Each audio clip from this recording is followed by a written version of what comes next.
Hello, welcome. Thank you for tuning in. My name is Festus. Today I've come with another video and I'll be explaining to you about the tourist visa, normally known as the visitor visa.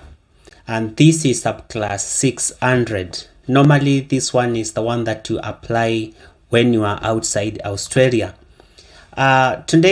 Today's video, I'm going to show you some of the things that the case officers look into when evaluating the tourist visa, and show you some of the tips to increase your chances of being granted the tourist visa.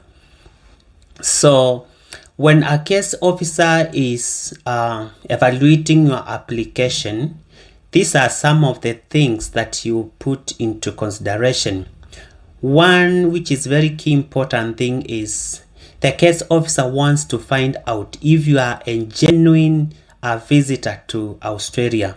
The other thing is you need to have enough money for your stay in Australia.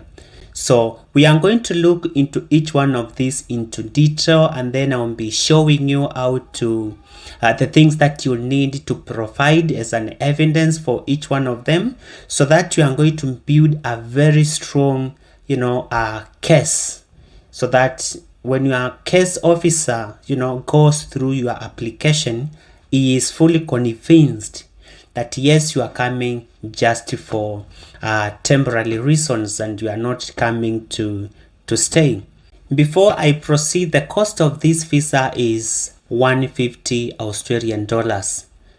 That is the cost of the application, and this visa can be granted up to 12 months. So you can be granted up to 12 months, but you must stay for a period of 3 months each visit. You can have maybe a single entry, or you can have multiple entries. In that case, you can come into Australia and go out of Australia on the same visa, so long as it is still valid. So let's go to the point number one, where you need to show that you are a genuine visitor to Australia. The case officer needs to see a proof that you will return back to your country. So he will evaluate your personal circumstances, and he will look both the circumstances in Australia and back into your home country. And one of the things is your age. If your age is between around 20s, mid-20s to mid-30s, it is termed as high risk.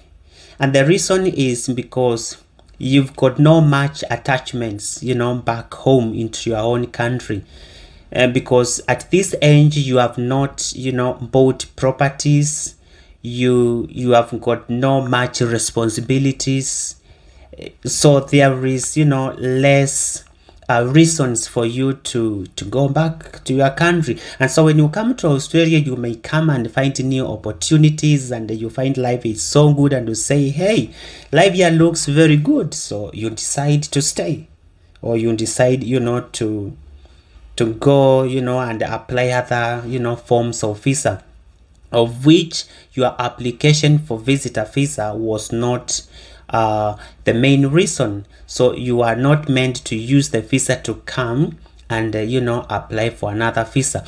You also look your conditions, whether you have traveled into other countries. What is your history? Do you breach the conditions of the visa? Do you go back to your country?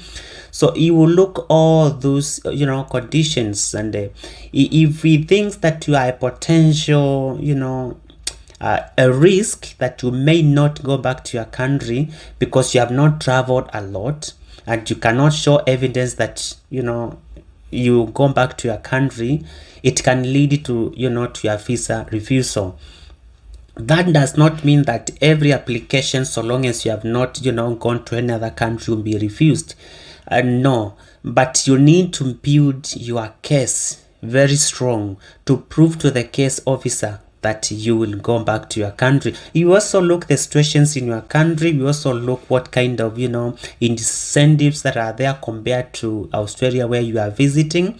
But, when your age is a little bit, 40s, 50s, you termed as, less risk because you've got a lot of responsibilities, back home.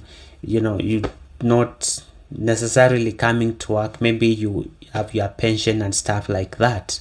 Another thing to prove that you go back to your country is if you are studying. So if you're in a college, in a university, that can be a proof that you'll be going back to your country. There's also another point that if you own a property or an asset back home, that can also be a very strong point to attach, because you have an attachment.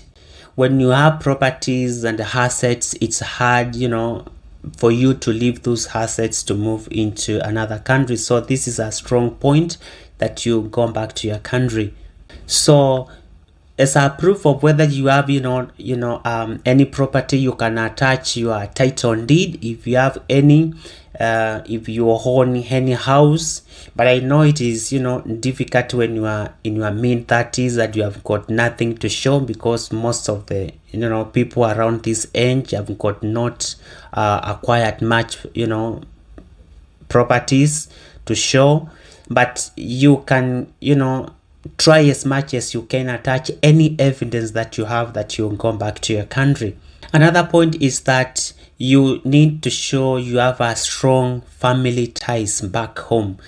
You can mention if your parents are there, if you have children, if you are sisters, your community commitment. Maybe you have activities that you are engaged with the communities. These are some of the strong points you need to prove to the case officer. So the other thing that the case officer will evaluate your application based on is the proof that you have enough funds to for you to sustain your stay in Australia on tourist visa. So you can provide the evidence through bank statements. Basically they require 3 months bank statements, but you can attach more months, like 6 months. So the more the months the better for you, so that you just don't show exactly 3 months, and someone may think you just deposited the money there for you to get the visa. So it's good to have have the money in the account for longest period possible, so that you clear any questions or any doubts that the case officer may be having. And so the minimum requirement for a visitor visa is about 5,000 Australian dollars. So that's the minimum. But you don't just need to put like the minimum. You can have like 10 to 15,000 Australian dollars, so that you prove to the case officer that you're not struggling, and you've got enough funds to cater for your stay. Other things that you can attach is the pay slips. You can have like 6 months pay slip. You attach them to show them that you are employed and you have source of to show the source of your money. You can also have tax returns. Can put them there because they show everything. And if you have a business, it's good to have the business registration, because if you just say you are self-employed and you have a business and you don't show the business registration, it's gonna be hard for the case officer to determine where your money comes from, because you need to have the business registration. Just the normal council business registration, that is enough, because it has all your details, and it's an official document showing that yes, this is a legit business you are doing. Now, for the case that if you are coming to visit a relative or a friend in Australia, and they have invited you, then you may not be required to show, large amount of money, just like if you are coming independently. So that is, like a benefit for you, because you've got, less funds to show. So if you have been invited by a friend, you need to show a letter of invitation from your relative or from your friend. So in this letter of invitation, it can include things such as their relationship to you, if it is your brother, if it is your sister, your uncle, your auntie. They need to state that in that letter. They need to state what is the purpose of your visit. If you are coming just to visit them, or if you are coming from graduation, whatever the reason that you are coming to visit them, it needs to be included in that letter. And also they need to include the length of your stay. Also, they need to include if they will be providing accommodation to you, if they will be giving you food, transport, if they will be paying for your, day-to-day expenses. They need to demonstrate that. They need to include that in that letter. And also they need to prove that they have enough funds to sponsor you and to be fully funded while you are in Australia. So they also need to provide the same things, the bank statements.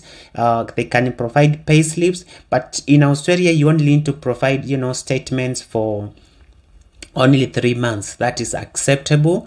They also needed to put every other financial supporting document that will convince the case officer that they are able to sponsor you. Thank you very much for watching this video. I hope you've gotten something and some tips on how to build a strong case when you are applying for your visitor visa to Australia. So if you like this video, please give it a thumbs up, and so you can leave your comment down there. And if you have not subscribed, please go ahead and subscribe, and I will see you in my next video.